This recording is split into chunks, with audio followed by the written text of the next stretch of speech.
things like that, small appliances that don't need to be up on the pantry shelves. So this is what it looks like before. Again, this is episode 2 of my pantry organization makeover. This is phase number 2. That's what I'm trying to say. Again, but this is what it looks like. Now let me get busy assembling the other shelves. Look at that, guys. It fits in perfectly, and like I said, that little gap back there, you ain't got to worry about that. Nobody's gonna see it anyway. But this is how it look on the shelves. So I have 3 more to complete at this length, and then I have 4 to complete at this length. But as you can see, it fits in perfectly. So I am going to get started with putting them all together. And that edge that I was talking about, so I'm also going to make a piece to come down like that to cover up that wire.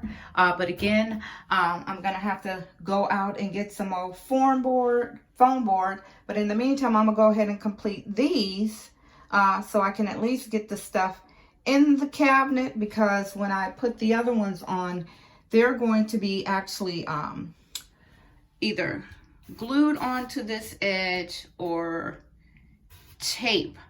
I got some alien tape that I can maybe put here. I don't know. I'll figure that out. But this is how the shelf is going to look so far.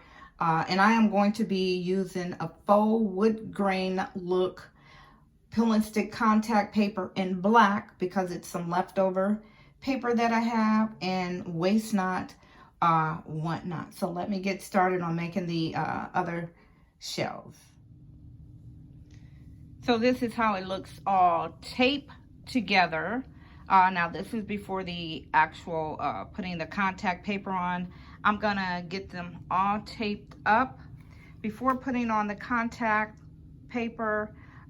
The edges that's gonna overlap, I'm gonna have to go out and get some more foam board, so you'll see that in another video. But let's put this one in the pantry to see if it fits completely.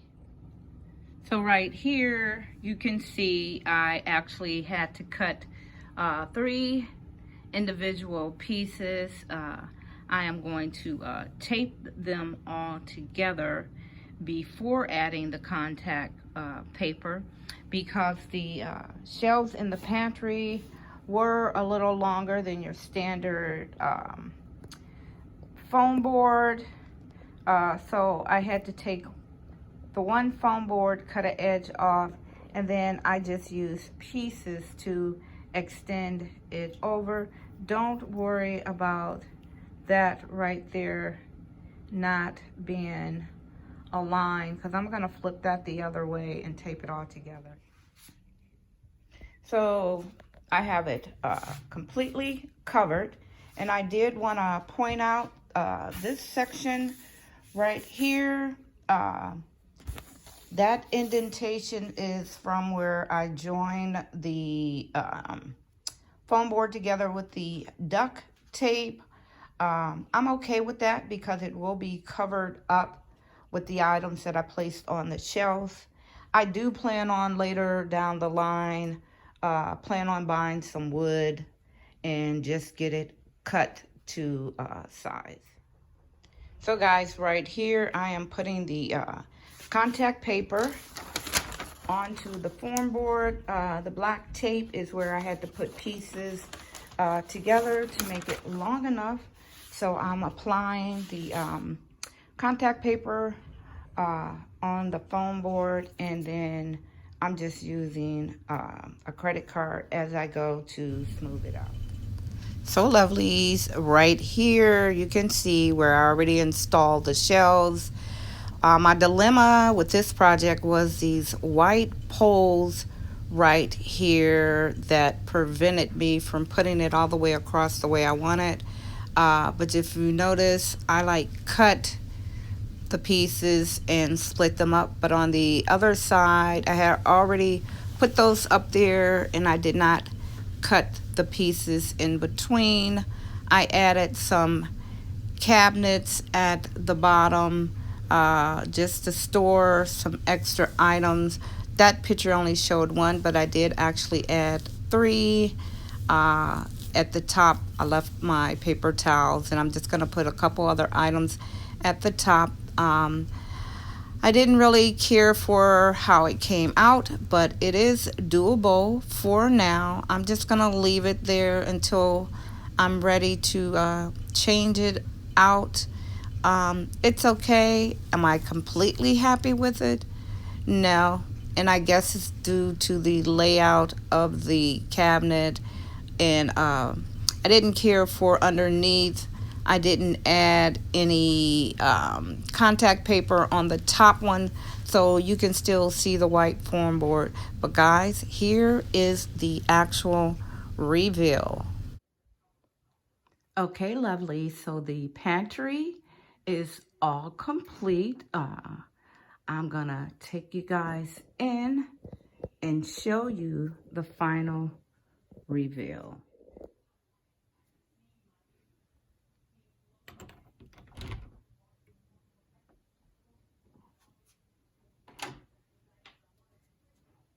Here is the completed pantry using the DIY shelf liners, using the foam board and contact paper.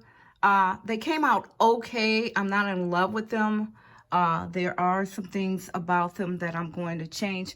Like, for instance, I have this white piece right here in the center of my shelves. So on this side, you can see how I cut them around the pole, and I left them on this side. Now my plan is to later get some wood and just cut them out that way. And you can see under here, underneath, I should have put that back side with some contact paper as well. Over there, you can see where I had to piece pieces together because it wasn't long enough, and I didn't want to go out and buy more foam board. I was trying to use what I have, but other than that, I think the overall look came out okay, and I'm gonna rock with it for a while, probably till spring or summer, and then I'm going to actually make some shelves out of wood. But I'm just gonna give you guys an overview. So down here, this is where I placed some shelves, which was 2 sections on each shelf. They were $15. I just added some dishes down there that I had, and I actually took some napkin holders from the Dollar Tree, zip tied them together to use as plate holders just for there.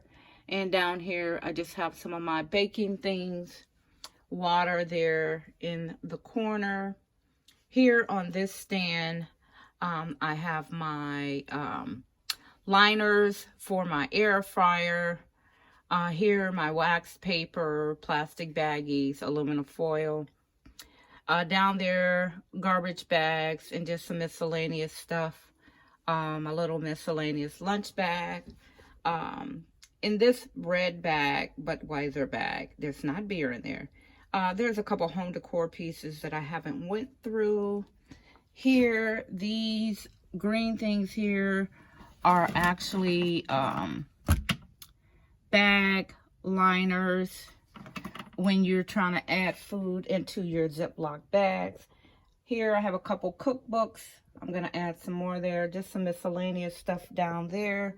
On this first shelf, I have my hot kettle pot, the food processor attachment for my blender. I have my food scale there, the top part of the blender, the actual Ninja blender there. some chopping tools there. Right there in the back, I have my juicer, my new juicer, gifted to me from my son for Christmas. Here, I was finally able to organize all my pots and pans and frying pans in order. I can see exactly where they are and exactly where they go. So I no longer have to search through this pantry for the correct pot because they're all there.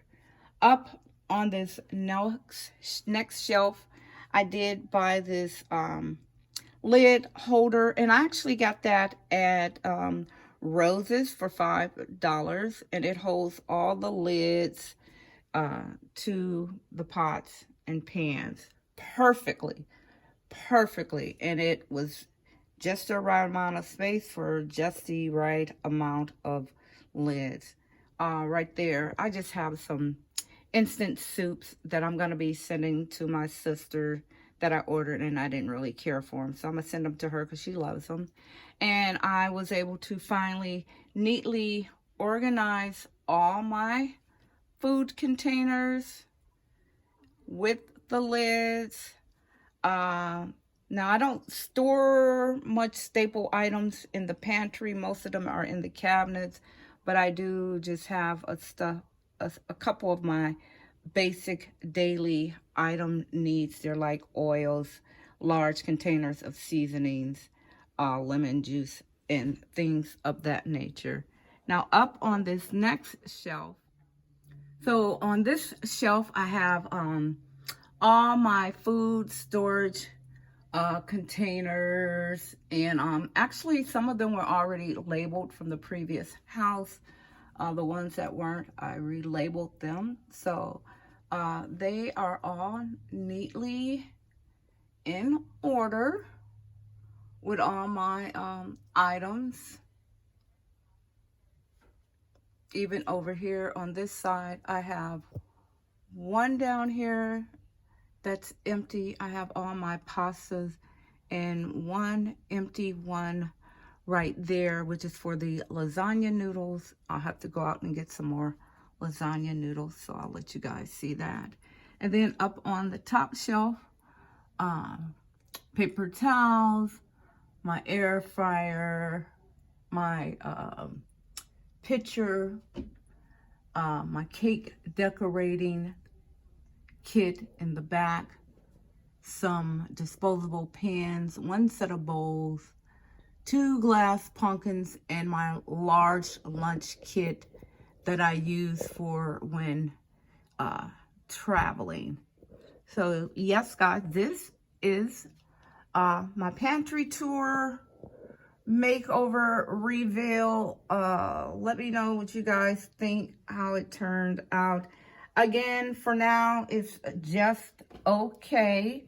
It's cute, but it's not what I wanted, so I will leave it this way for a couple months and move forward on working on another project, and then I'll backtrack to this one.